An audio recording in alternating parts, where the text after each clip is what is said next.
Global warming is really one piece of a larger term, which is global change. And so when we talk about global warming, we're really just talking specifically about changes in atmospheric temperature over the Earth over the last 100 years, and a lot of other changes to the planet. Losses in biodiversity, increases in erosion, things like increase in snowmelt and glacial melting. And so all those things maybe are connected in some places to the issue of global warming. The percentage of global warming is caused by natural causes, and what percentage is caused by man-made.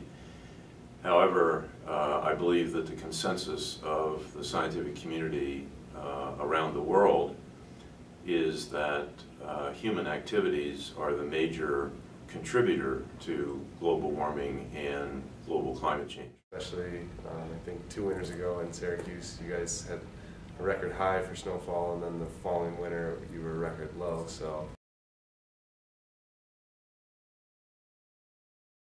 can impact human health. Certainly directly when we're drinking water that's contaminated, that can be a huge problem if there's metals and things like that in the water.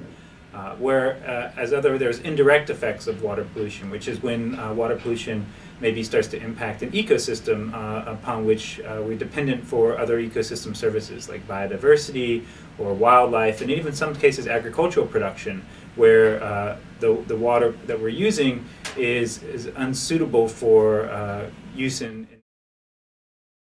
water is bottled tap water. So a lot of places, when they're bottling the water, they're just taking the municipal water supply and bottling it and then selling it. And in that case, obviously, it is of the same quality as the tap water, although it's much more expensive. And so you're paying for a convenience there, which is really unnecessary, because most of the time, if you can get bottled water, you're very close to tap water as well.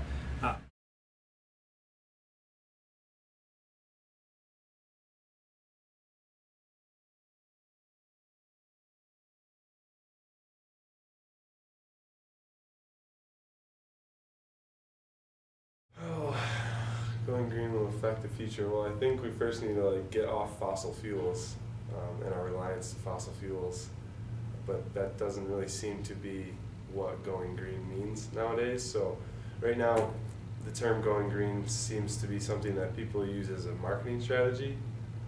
So I don't think it, in the current way that going green is being presented and executed, I don't think it would really help the future all that much. I think there needs to be more drastic changes. But I think if you think about it in terms of a conservation, trying to maybe minimize our energy footprint, reduce our carbon emissions and things like that, I think that it can have a substantial effect. But it has to, the way those effects can be substantial is if they propagate up from the kind of individual level actions that we do now to larger scale governmental limitations. And I'll give you an example of an analogy where maybe 30 years ago, even 40 years ago now, air quality in the US was much poorer than it is now. We had many more emissions. The air quality in US cities was a lot worse than it is today. And the government set up a system to encourage people to reduce pollution, both individually, but also really focusing on factories and large-scale polluters and emitters, and that led to substantial reductions.